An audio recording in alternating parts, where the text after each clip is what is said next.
Bonsoir à tous et bienvenue dans BBC Info, voici les titres de ce journal. Une légende de la musique a succombé au Covid-19, le saxophoniste camerounais Manu Dibango est mort cette nuit, il avait 86 ans.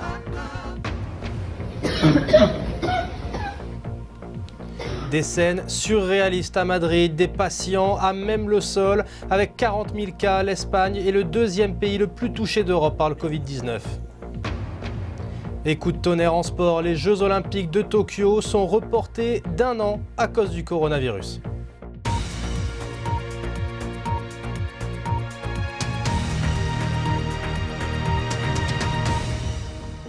C'est une légende de la musique qui nous a quittés la nuit dernière. Manu Dibango est décédé des suites du Covid-19. Le Papy Groove, comme il était surnommé, était un géant de la musique africaine, la faisant retentir sur tous les continents. Il avait célébré ses 60 ans de carrière en 2018. Retour sur son parcours avec Olivier Weber. Il était encore en pleine forme, en tournée l'an passé pour ses 60 ans de carrière. Toujours la même passion. Et au Cameroun, à Douala, Manu Dibango arrive en France à l'âge de 15 ans. Il y apprend le piano classique et le saxophone. Sa carrière démarre vraiment dans les années 60 au sein du célèbre orchestre African Jazz du Congo. Mais la notoriété mondiale arrive au début des années 70 avec un tube, Soul Makossa, qui atteint le sommet des charts américains. Ce titre a connu de nombreuses vies, inspirant notamment Michael Jackson ou Rihanna. Manu Dibango se produit notamment au Madison Square Garden à New York. Son ambition, construire des ponts entre les cultures. Je suis simplement un gars qui est musicien. Je ne suis pas musicien ni européen ni africain, je suis musicien d'origine africaine vivant en Europe. Mais il faut tenir compte de ça parce que beaucoup de gens fantasment sur la soi-disant musique africaine. Nous sommes des bâtisseurs de ponts. De par nos histoires, 60 ans, ça suppose quand même des ponts énormes entre l'Occident et les Afriques, je dis bien les Afriques. Hein? C'est une chance de toute façon de pouvoir bâtir des ponts entre les deux. Il a abordé de multiples styles musicaux, collaboré avec les plus grands musiciens africains comme Youssou N'Dour et Angélique Kidjo, des stars du rock comme Sting ou Peter Gabriel, ou des noms du jazz comme Herbie Hancock. Manu Dibango a souvent mis sa notoriété au service de combats qu'il jugeait importants, la faim dans le monde, la libération de Mandela ou le réchauffement climatique. Il y a quelques semaines, il préparait encore son nouveau projet autour du balafon. Moi, je me tâte le matin, je dis, tiens, je suis encore en vie. Qu'est-ce que je veux faire aujourd'hui? Mon problème, c'est, quel est mon problème? Eh bien, mesdames, mesdemoiselles, messieurs. Et justement, les témoignages affluent du monde entier. Le chanteur sénégalais Youssou N'Dour a tweeté sa tristesse, de même que l'artiste béninoise Angélique Kidjo. À Kinshasa, Koffi Olomide a également réagi au décès de Manu Dibango. Des artistes, mais aussi des journalistes, dont le Camerounais Amobé Mévégué, qui nous rejoint depuis Paris. Amobé, merci d'être avec nous. Vous étiez très proche de Manu Dibango. Quelle a été votre réaction à l'annonce de sa disparition ? Alors, d'abord, c'est la stupeur, la consternation. Moi, j'ai eu la chance de connaître Manu Dibango quand j'étais adolescent. Comme un chemin du destin, je l'ai croisé et je ne savais pas que j'allais moi-même être happé par cet univers de la Société des gens du spectacle. C'est une énorme perte, incommensurable. C'est un artiste d'une dimension exceptionnelle. On en a comme ça une fois tous les siècles. Et vraiment, je pense qu'on prendra la mesure de sa disparition avec le recul et le temps. La disparition de Manu Dibango est un vrai coup dur pour la musique africaine. Quel est le message que vous voudriez faire passer aujourd'hui ? Manu Dibango, c'était plus qu'un artiste, c'était un symbole, c'était le nom du continent, le seul africain dont on prononçait le nom de la même manière dans toutes les langues, Dibango.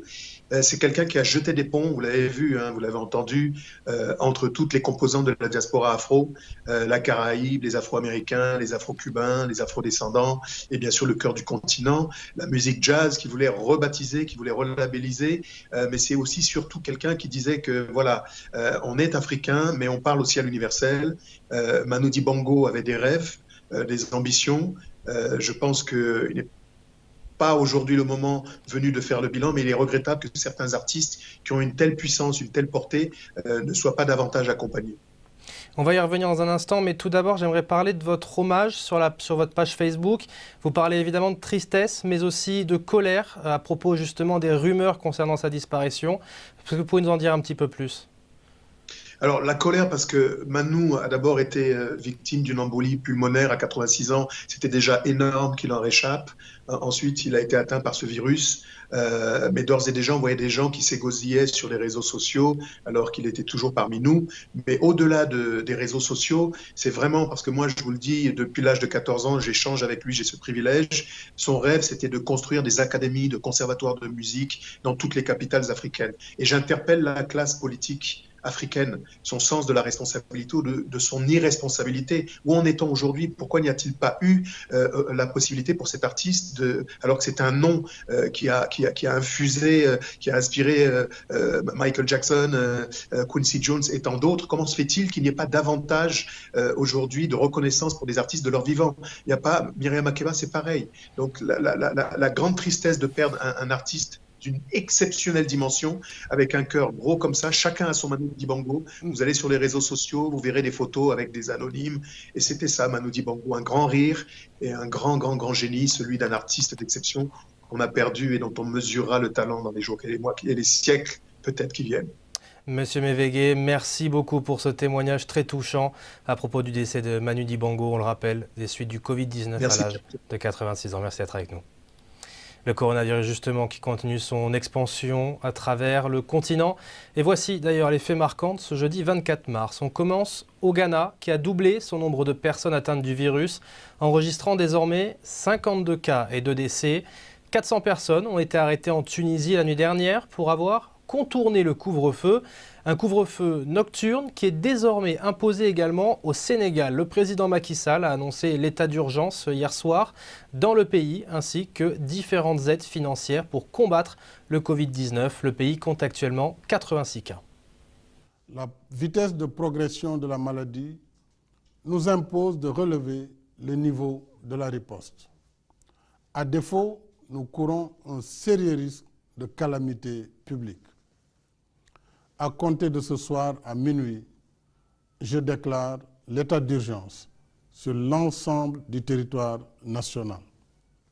J'ordonne les forces de défense et de sécurité de se tenir prêtes en vue de l'exécution immédiate et stricte des mesures édictées sur l'étendue du territoire national.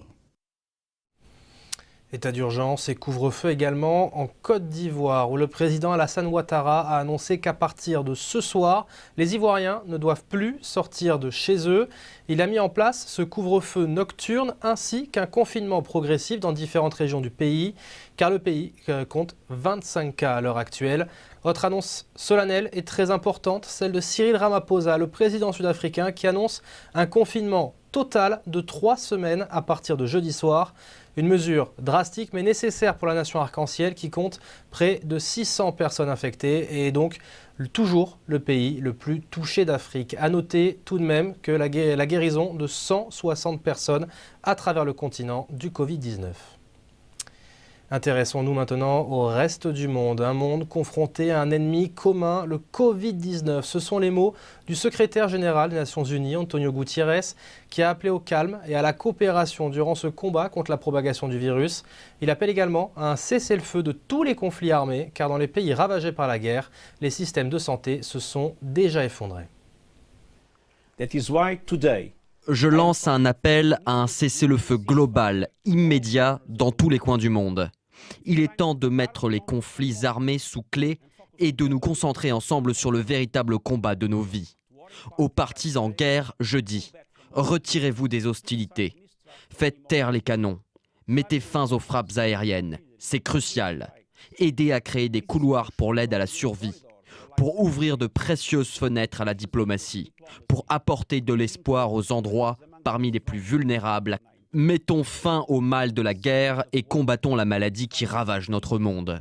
Il faut commencer par arrêter les combats partout, maintenant. C'est ce dont notre famille humaine a besoin, maintenant plus que jamais. Un appel qui fait sens de la part d'Antonio Gutiérrez car les chiffres à travers le monde sont impressionnants. Regardez, il y a eu 67 jours entre le tout premier cas de coronavirus et le 100 millième. Sauf qu'après cela, il n'a fallu que 11 jours pour atteindre le 200 millième patient et pire encore, seulement 3 jours après ce 200 millième patient, nous avions déjà franchi la barre des 300 000 personnes infectées.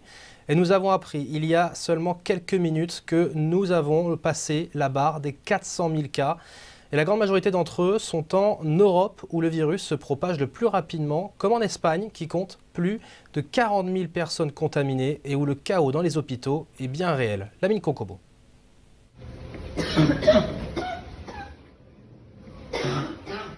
Une toux. Des patients atteints du virus qui toussent. Dans les couloirs d'un hôpital de Madrid, ils sont étendus à même le plancher, les signes d'un service de santé sur le point d'être submergé. Ici, l'intérieur de notre hôpital. La capitale espagnole est aujourd'hui l'épicentre de la pandémie dans le pays. Pour le personnel médical pessimiste, ce n'est qu'un début. Les cas devraient continuer d'augmenter pendant les jours à venir. Et face à cette triste perspective, on lance des appels désespérés. Nous n'avons ni lit, ni ventilateur, ni équipement de protection pour le personnel. Je travaille depuis près de 10 heures. Regardez-moi, regardez mes larmes. Je vous en prie, restez à la maison. Aujourd'hui, un flux constant de nouveaux patients arrive par ambulance. Avec chaque admission de patients, le personnel hospitalier est de plus en plus exposé. Ainsi, tandis que les soignants dans cet établissement célèbrent le premier départ d'un patient rétabli, ils se retrouvent eux-mêmes entre les serres du Covid-19. En Espagne, le personnel médical est touché par plus d'un cas sur 10 confirmés dans le pays. Maria Aliano, une anesthésiste, a été isolée après avoir été testée positive. Elle n'a manifesté aucun symptôme grave. Conséquent, son petit ami et son bébé exposés ont également été infectés. Le tableau est bien sombre ici.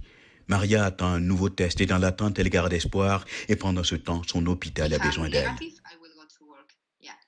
Si je teste négatif, je retournerai travailler. Je repartirai tout droit au boulot. Parce que les choses sont dramatiques ici à Madrid. Oui, c'est dramatique au point que les médecins sont obligés de procéder par priorité en faveur des plus jeunes. D'abord, vous devez bien sûr vous occuper des jeunes, des personnes très âgées qui ne se remettront pas de ce cas de maladie. Vous les aider afin qu'elles ne souffrent pas trop, mais elles n'iront probablement pas à l'unité de soins intensifs. Dans l'une de ces unités, les médecins retirent un tube respiratoire et le patient qui se remet prend son premier souffle sans aide. Un moment de triomphe, moment de réconfort moral pour ces médecins qui prennent tant de risques. Reportage d'Lamine Konkobo très émouvant et on vient de l'apprendre. L'Inde et ses 1,3 milliard d'habitants sont désormais en confinement total pour les 3 prochaines semaines. Le pays compte actuellement 500 cas selon les derniers chiffres officiels. Un confinement qui s'applique évidemment aussi au sport car le cricket, suivi pourtant par des centaines de millions de personnes à travers le pays, a été suspendu jusqu'au 15 avril au moins. Et puis toujours en sport, on vous le disait en titre, c'est désormais chose faite. Les Jeux Olympiques de Tokyo sont reportés au plus tard à l'été 2021. La pression internationale s'était accrue ces derniers jours puisque de nombreuses fédérations comme le Canada ou l'Australie avaient annoncé qu'elles ne participeraient pas aux Jeux s'ils avaient lieu cet été. Les Jeux Olympiques de Tokyo, qui devaient se dérouler entre juillet et août cet été, ont été jugés comme trop dangereux par les organisateurs. Écoutez. L'annulation des Jeux n'est pas une option. Il y a donc eu un accord à ce sujet. Le plus important est de fournir un environnement sûr pour les athlètes et les spectateurs. Dans cette optique et compte tenu de la situation mondiale, la tenue des Jeux en juillet, comme prévu, est impossible. Il a également été convenu qu'il était impossible d'organiser les Jeux avant la fin de cette année. Nous avons donc convenu qu'il n'y avait pas d'autre choix que de reporter les Jeux. Voilà, on se quitte là-dessus. Je vous rappelle la principale information de ce BBC Info, la disparition du saxophoniste camerounais Manu Dibango. Merci de nous avoir suivis, notamment au Burkina sur TVZ, et retrouvez Clarisse Fortuné demain pour BBC Info. Au revoir.